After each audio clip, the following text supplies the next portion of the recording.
snow had been falling since before dawn, and by the time Evelyn Hartwell pushed through the staff entrance of St. Bridget's Regional, her gloves were soaked clean through and her hands had gone the color of skim milk.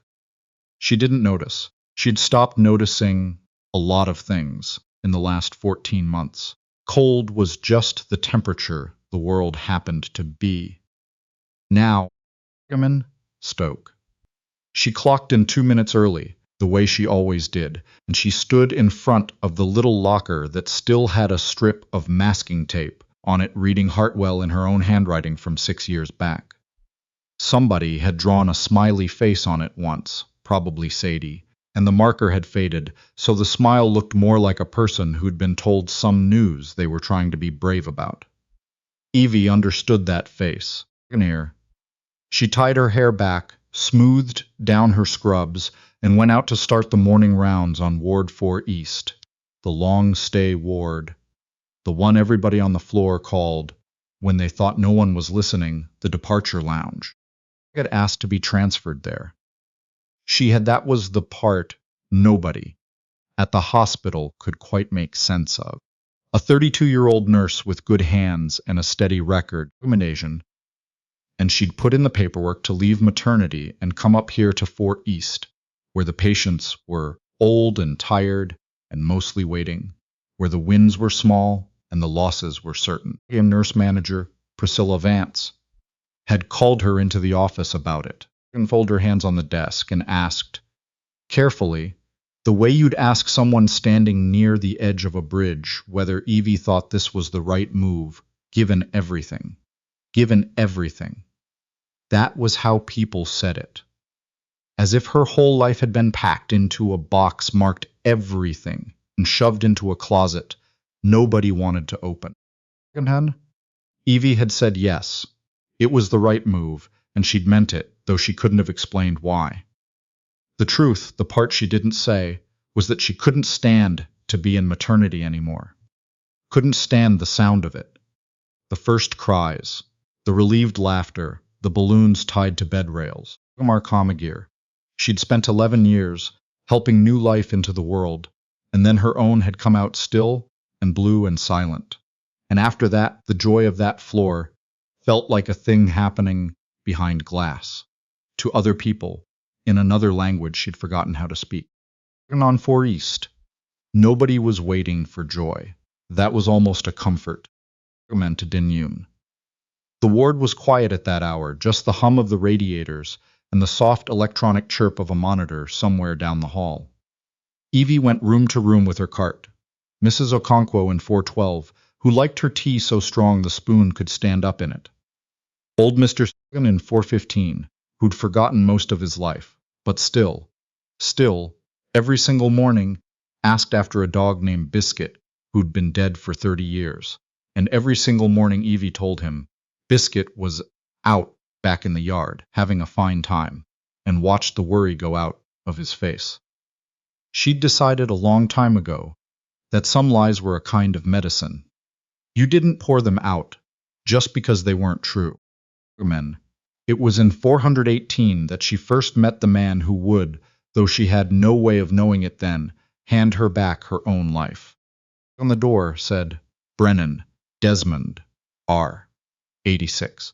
Admitting note, congestive heart failure, declining mobility, non-compliant. Underneath, in the looping hand of whoever had transferred him up from the 3rd floor, someone had written a single word and underlined it twice. Difficult. And a soldier spoke. Evie had nursed a lot of difficult people. Difficult, in her experience, almost always meant frightened. She knocked, waited, and went in. A soldier spoke. The blinds were drawn against the snowlight, and in the dim she could make out a big-framed old man sitting bolt upright in the bed, fully dressed in his own clothes. A gray wool cardigan, proper trousers, and even shoes. With his arms crossed, and his jaw set like a man waiting for a bus that was 40 years late. His meal tray sat untouched on the rolling table, the toast gone hard and curling at the edges. His meds were lined up in the little paper cup, also untouched. "Filming, Mr. Brennan," she said. "I'm Evie. I'll be looking after you today." You can look after the door on your way out, he said. His voice was a gravel road. I don't need looking after. I need a ride home, and not one of you people will give me one. I'm old, she said, instead of arguing. Want me to get you a fresh one? I want, he said, to go home. I know, she said. And she did know. She knew it the way she knew her own heartbeat. She set down the warm blanket she'd brought, and she didn't try to take his pulse or check his sats, or do any of the dozen small invasions the morning called for. She just pulled the chair over and sat. Tell me about home, then. Where is it? Neighbored. He looked at her sideways, suspicious, the way Mr. Doiron's old dog might have looked at a stranger reaching over the fence. But she'd learned that the trick with frightened people was not to need anything from them. So she waited, and she let the radiator hum, and after a while the old man's shoulders came down a half-inch from his ears. 8 minutes. North, he said finally, off the Pinewater Road. There's a lake. Hide? Kettle Lake, they call it, on account of it's shaped like one if you're up high enough. My place is on the far shore. Built the dock myself in '71. He said it the way other men might say I climbed Everest. Nobody else has touched that dock. 40-some years, and it's still square. Men, you live up there alone? Men, I live up there fine. She nodded.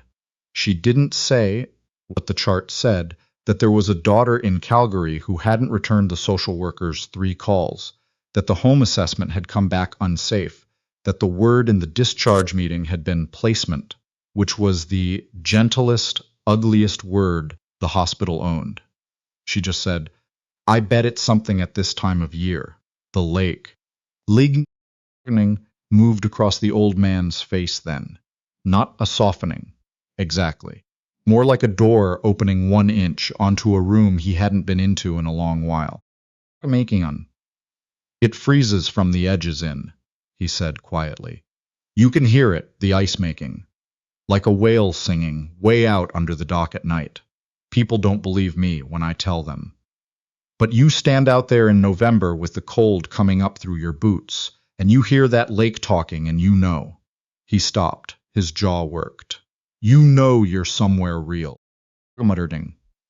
Evie didn't say anything. She just sat with him while the snow came down, and when she finally got up to leave, she said she'd be back at lunch, and she took the cold toast with her, and she left the warm blanket folded over the foot of the bed where he could reach it if he wanted to, and pretend he hadn't. In Myron Stations. Sadie cornered her at the nursing station an hour later. 2 coffees from the Tim Hortons across the parking lot, already going cold in their cardboard sleeves. Behan had been Evie's friend since nursing school in Sudbury. 15 years of double shifts and bad cafeteria chili, and crying in supply closets, and Conmercam. And she was the only person on the whole floor who still talked to Evie like a person instead of like a cracked vase. You went into the lion's den, Sadie said, sliding a coffee across. Brennan. They tell you he threw a urine bottle at the resident on 3? Goodness, he didn't throw anything at me. What do you mean? Because you're you. Sadie shook her head. I'm serious, Evie. He's a project. Vance wants him placed by the end of the month. There's a bed opening at Cedar Manor, and they want him in it, and he is not going to go quietly. Don't get attached. You know how this goes. Comes meek. Evie wrapped both hands around the coffee. She did know how it went. December 1. She knew that placement meant a man who built his own dock in 1971 would spend his last winter in a beige room that smelled of disinfectant and somebody else's lunch. 60 kilometers from the only lake he'd ever loved, and that he would understand exactly what had been done to him, and that he would not forgive it. Morning, and that one morning, a nurse who was not as careful as Evie would come in, and find that his heart had simply decided, in the night, that it was done. I'm not attached, Evie said. It came out flatter than she meant. Amends. Sadie looked at her for a long moment, the kind of look that had history in it. Haven't been to see her, have you? Sadie said, softer now. Etta. You haven't gone out there since the spring. Evie stood up. I've got 412s dressing to change. Sue Evie. I've got a dressing to change, Sadie. Taminus nied. The bid. She walked away before her friend could see her face. Do the thing it wanted to do. Etta, when that was the name they'd chosen in the 7th month. She and Cole, lying in bed with their hands on the great drum of her belly, trying it out loud in the dark. Etta Mae Hartwell Merrick. A whole entire person, with a name and a stack of folded sleepers in a drawer, and a mobile already screwed into the ceiling, above a crib that, Monsandirgoon, 14 months later, was still standing in a room Evie kept the door of shut, known in Smanzinamet. There was a small flat stone in the cemetery out on the Pinewater Road. The same road, she realized with a strange lurch, that ran north to Brennan's Lake.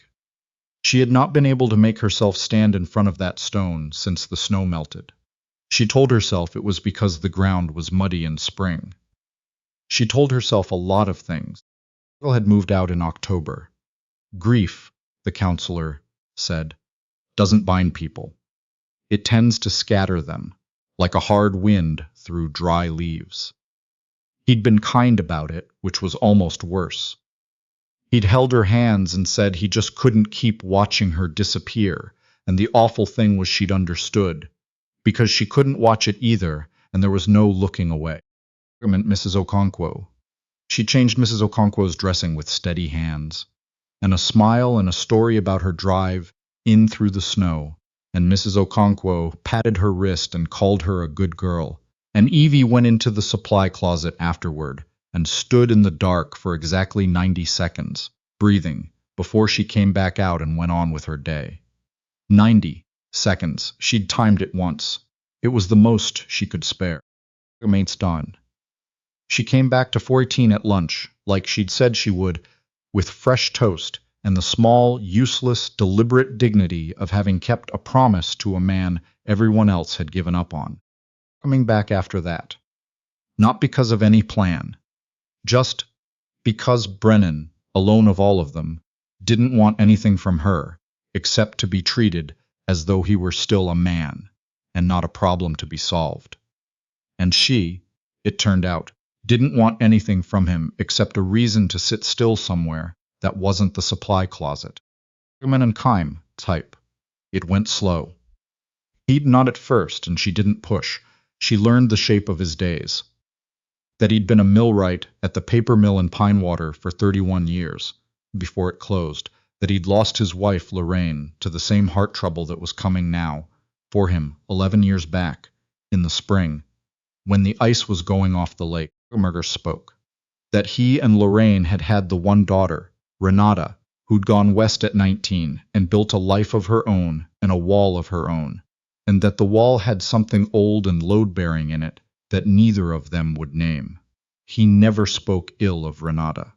That was the thing Evie noticed. Enter spoke. A man who'd throw a urine bottle at a resident he disliked spoke of his estranged daughter only with a kind of bewildered tenderness, the way you'd speak of a country you'd been exiled from, and still, against all sense, called home. Isn't wrong to go, he said, one afternoon, apropos of nothing, watching the snow. There's nothing up here for the young. I told her that myself. Get out, I said. While you've still got the legs for it. He was quiet. Maybe I said it too well.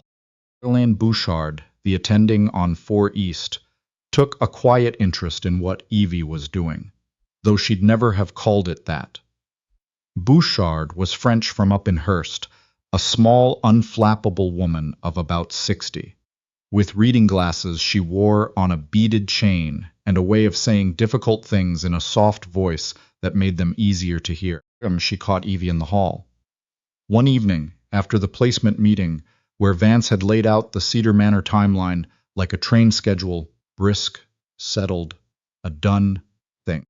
Mindy, you think we are wrong about Monsieur Brennan, Bouchard said, not unkindly. The Gourd spoke. I think he'll die faster in Cedar Manor than he will at the lake. Evie said, I think the heart failure isn't the only thing that's killing him. Nodded slowly, as if Evie had said something. she'd been thinking herself and hadn't found the words for. And yet we cannot send a man with end-stage CHF to live alone minutes from the nearest ambulance on a road that is closed half the winter. She took off her glasses, let them swing on the chain. I have signed many things in this job, Evelyn. I believe we're kind. The system is built for safety.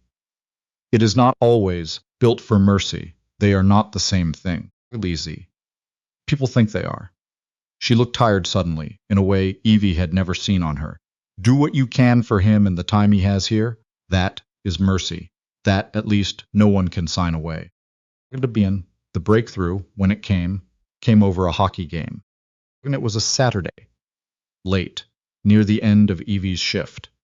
And she'd looked in on 4:18 to find Brennan awake and irritable, and the television tuned to the Leafs and Montreal, a game gone into overtime. Grandmother spoke. She'd grown up in a house full of brothers who lived and died by hockey, and without thinking she dropped into the chair and said, "Oh, he's going to give that puck away. Watch. He always does in his own zone." Come on, and he did. And Brennan turned and stared at her like she'd performed a magic trick. "When you watch the game," he said, almost an accusation. "I had 3 brothers and a father who'd have traded all 4 of us for a decent power play," she said. "I can tell you the entire 1993 Cup run, period by period. It's a tragic skill." And the old man laughed. It came out rusty, a sound that hadn't been used in a long time, and it broke into a cough, and she got him water. And when the coughing passed, he was still smiling, the suspicion gone out of him entirely, for the first time since she'd met him. They watched the rest of the overtime together, in the dark, the snow ticking against the window, and when Montreal finally put one in, he swore with such fluency and joy that the night nurse stuck her head in to make sure no one was being murdered. That he started to tell her things, the real things, the ones underneath. How he'd carried Lorraine out to the dock the last good week she had before the hospital, just the 2 of them in the September dark, and they'd sat and listened to the lake making its ice while she still could. How after she died, he'd kept setting 2 cups out for the better part of a year, right? Before he could make himself stop. How the worst of it, the part nobody warned you about, wasn't the grief itself, but how the world expected you to be finished with it, to fold it up and put it away on a shelf, when grief was not a thing you finished, but a person you carried, a weight you simply learned, eventually, how to walk under. "Get you over it," he said. "Everybody wants you over it, like it's a fence you climb, and you're done. But you don't get over the people you love. You just get better at carrying them. That's the whole trick, far as I ever found. You don't put them down. You get stronger." Come in. Evie sat very still. Outside, the snow came down on the Pinewater Road. The same dark, the same 40 kilometers between this warm, small room and a flat gray stone she had not been able to stand in front of since the ground thawed. "Someone," she said. She had not said it out loud. Not like this, not to anyone, in 14 months. "A baby, my daughter. She didn't. The words wouldn't come in the right order. I never got to bring her home." And didn't say he was sorry. He didn't reach for her hand, or make the soft sounds people made, the ones that were really about their own discomfort. He just looked at her with his old wet eyes, a man who had carried his own weights 40 years up a road that was closed half the winter, and he said, "Her name? What's her name?" Eva died. And Evie understood, in that moment, that he was the first person in over a year to use the present tense. Not what was her name, what is. As if Etta were still a person who had a name, who deserved to have it said in a warm room while it snowed. As if she hadn't been folded up and put on a shelf. "May," she said. "Etta May." "Etta," the old man repeated gently, trying it out, the way she and Cole had tried it in the dark a lifetime ago. "That's a good name, a strong name. You'd want a strong name up here. For the winters." Evie put her face in her hands, and she cried. Finally, the way she had not let herself cry in the supply closet, or the shut nursery, or anywhere else. 90 seconds at a time, for 14 months, Mensa spoke. She cried like the ice going off the lake. And the old man whom the chart called difficult, whom everyone had given up on, reached over and put his big millwright's hand on her shoulder. And he let her commence, and he didn't say a single useless word. In London, she started to fight for him after that. Quietly, the way she did everything. Come on, she knew. She couldn't undo the heart failure, and she knew Bouchard was right, that he couldn't go back to live alone at Kettle Lake. But there was a difference, she'd come to believe, between safe and merciful. And Bouchard had as much as told her that the difference was the only ground a nurse had left to stand on. So she did the small impossible thing, Renata's number herself. It took 3 days, and a favor from a clerk in records, and she called Calgary on her own break, on her own phone, standing in the snow outside the staff door, so no one would hear. Renata Brennan picked up on the 5th ring. Wary, a woman braced for bad news from a number she didn't know. Evie told her who she was, told her she was her father's nurse. And then, instead of the script she'd half prepared, the discharge planning language of placements and timelines, she just told the truth. It's about you all the time, Evie said. He never says one bad word about you. Not one. He says you weren't wrong to go. He carries you around like something precious. I don't know what's between you, and it's not my business, and I'm not calling to make you feel guilty. I'm calling because he might not have very long, and I didn't want you to find out after, the way I think you'd hate to. That's all. That's the whole reason. A long silence on the line. The kind with a whole life in it. Evie could hear, faintly, a child somewhere on the Calgary end, and a television, and the ordinary sounds of a Saturday in a house far away. The doc? Renata said finally. Her voice had gone thick. The whale singing? The ice? Years, and it's still square, Evie said. He's very proud of that, Doc. A sound came down the line that was half a laugh and half a sob. He built it the summer I was born. My mum used to say he loved that dock more than... She stopped. God. We had a fight 11 years ago.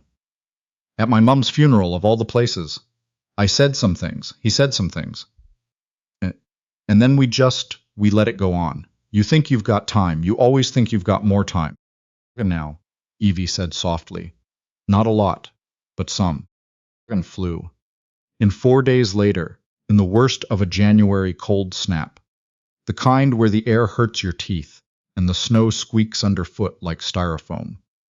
Evie was on shift when she came up to 4 East, a woman in a city coat too thin for a Pinewater winter, 50-odd, with her father's set jaw and her father's bewildered tenderness sitting just behind her eyes. And a rifle spoke. She stopped outside 418 and couldn't make her hand reach the door. And spoke. Evie went and stood beside her and didn't say anything, just stood. The way she'd learned to stand with frightened people. Come and say to him, Renata whispered. You have to say the big thing, Evie said. Nobody ever manages the big thing. Just go in and say you're here. The rest sorts itself out. It always does. Renata. Renata went in. Evie closed the door behind her and gave them the room, and she stood at the nursing station with her back to the hall and pretended to chart. And through the little window she watched an old man's face break open like ice in spring, when his daughter, after 11 years, finally crossed the room to him. And they had 9 days. That was all, in the end. Brennan's heart, which had been waiting, seemed to decide it could let go, now that the one thing left undone was done. But they were good days. Men with soldiers spoke. Renata stayed at her father's old place out at the lake. Evie loaned her a proper parka and a pair of Sadie's spare boots, and every morning she came in with stories from the cabin, still standing square under 2 feet of snow, the lake making its ice in the dark, exactly the way he'd promised, the whale song he'd told her about, that nobody ever believed. Devite? She'd gone out and stood on the dock at night and heard it. She told him so. Smiled, and the old man propped up in his bed, in the beige room 60 kilometers from his lake, closed his eyes, and smiled like a man who had finally been believed. Of any dawn, he went in the night, the way Evie had known he would, the way the ones who are ready so often do. Quietly, between the 2 a.m. and the 4 a.m. checks, at his etiquette, with his daughter asleep in the chair beside him holding his hand. Bouchard signed the certificate. Vance, to her credit, said nothing about the bed at Cedar Manor that would now go to someone else. Evie a coffee. Sadie brought Evie a coffee and sat with her in the supply closet, and for once Evie let the 90 seconds run long. At her before she flew home. Pressed something into her hand in the hallway, awkward, both of them red-eyed. It was a photograph, old and soft-cornered. A young man in 1971, shirtless and grinning, standing on a brand-new dock, with a hammer in his fist and a lake behind him going gold in the evening. The whole of his life still ahead of him. He'd want you to have it, Renata said. I can't even tell you what you did. You gave me my dad back. For 9 days, you gave him back to me. There's no thank you that covers that. He gave me something too, Evie said. More than you know, we were even. We were better than even. Sunday. She went out to the cemetery on the Pinewater Road the following Sunday. She'd told herself. She'd do it for 14 months. And she'd told herself the ground was muddy, and she'd told herself she'd do it when she was stronger, when she was ready, when she was over it.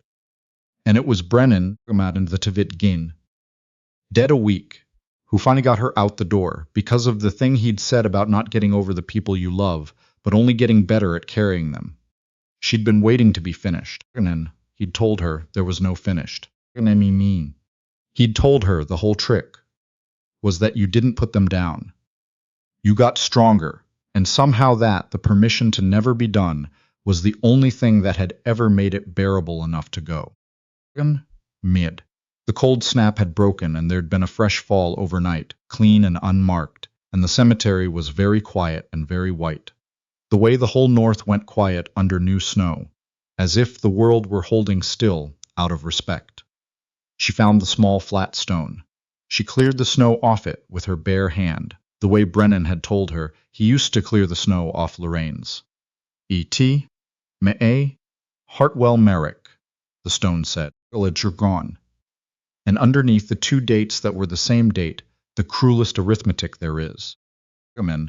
Evie knelt down in the snow. She'd thought she would fall apart. She'd been so afraid for 14 months. Of exactly this, of what would happen to her if she ever stood in this spot. But she didn't fall apart, in the cold with her hand on the stone. And she said her daughter's name out loud, in the present tense, the way the old man had taught her. Etta May. This is your mum. I'm here. I'm sorry it took me so long. I'm here now. And the snow came down soft around her, and somewhere underneath the silence, she thought, she could almost hear it, the way Brennan had described it, the deep slow groan of water turning to ice, coming up to dew. The lake out on Kettle Lake 40 kilometers north, talking in the dark, telling anyone who'd stand still long enough to listen that they were somewhere real, that they were still, against everything, somewhere real. At Dinah died. She stayed a long time, longer than 90 seconds, longer than she'd stayed anywhere in over a year. And when she finally stood up, her knees soaked through and her hands gone the color of skim milk, spoke. She found that the unbearable weight she'd been carrying had not gotten 1 ounce lighter, and that she had somehow, without noticing, gotten strong enough to carry it. That was the difference. Confirmation. He'd told her there'd be a difference, and she hadn't believed him. And here it was. Monday, she went back to work on Monday. She looked in on Mrs. Okonkwo and made the tea strong enough to stand a spoon in. She told Mr. Doran that Biscuit was out back in the yard, having a fine time, and watched the worry go out of his face. Menishin spoke. And when a new chart appeared on the door of 418, a new name, a new old person, frightened, alone, marked difficult by someone who didn't yet understand that difficult almost always meant afraid. Evie knocked, and waited, and went in, and pulled the chair over to the bed, and sat down, and said, "Good morning. I'm Evie. I'll be looking after you today." She had the photograph in her locker now, the young man and his brand new dock and the gold lake behind him, next to the faded smiley face that no longer looked to her like someone being brave about bad news, but like someone who had heard the news, all of it, the worst of it. Anna spoke and had decided to go on smiling anyway, because the people we love don't get put down on a shelf and finished with. They get carried, and you get stronger. That was the whole trick, far as anyone up here had ever found.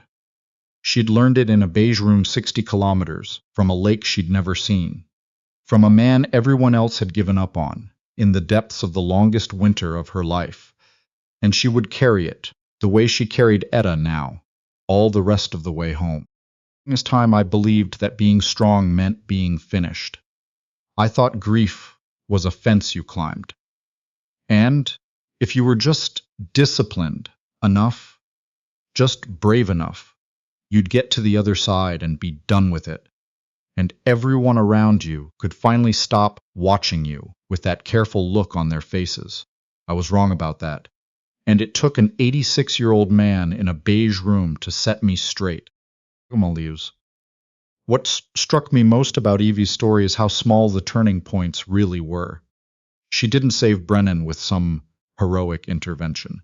She saved him by pulling a chair over and sitting down, and spoke, by bringing warm toast, by asking what his lake was called instead of what his chart said.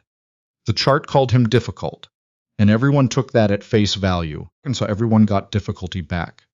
That's just how it works. You tend to harvest the thing you plant. Evie planted something else. She decided, against the easy verdict everyone else had reached, that a frightened man and a problem patient were the same person wearing two different labels, and she chose to treat the man. That choice. To do the decent thing when the careless thing would have been so much easier. That's the quiet ground everything else grew out of. Decency on its own wasn't enough. And I think that's the part people miss. Evie had to be clever about it too. She had to read past the urine bottle and the crossed arms to the fear underneath. Understand that safe and merciful aren't the same word, the way Dr. Bouchard told her. And then she had to do the hard, patient work of finding Renata's number herself. Of saying the true thing instead of the scripted thing on that phone call to Calgary. Kindness without good judgment is just noise. Hers had aim. And then it cost her something. That's the piece I keep coming back to. To give that family their 9 days, Evie had to stop hiding in the supply closet 90 seconds at a time. She had to drive out to a flat gray stone on the Pinewater Road that she'd been too afraid to face for 14 months, and kneel down in the snow and say her own daughter's name out loud. Brennan handed her that, but night. You don't get over the people you love, he told her. You just get better at carrying them, and the whole trick is that you get stronger. I'd hold on to if I were you. Be the person who sits down when everyone else has walked away. Be sharp enough to tell the real wound from the loud one, and when your own weight comes for you, don't wait to feel ready, because ready never arrives. You just walk under it anyway, and one day you notice. Your knees haven't buckled. Etta never came home. But her mother did, finally, all the rest of the way.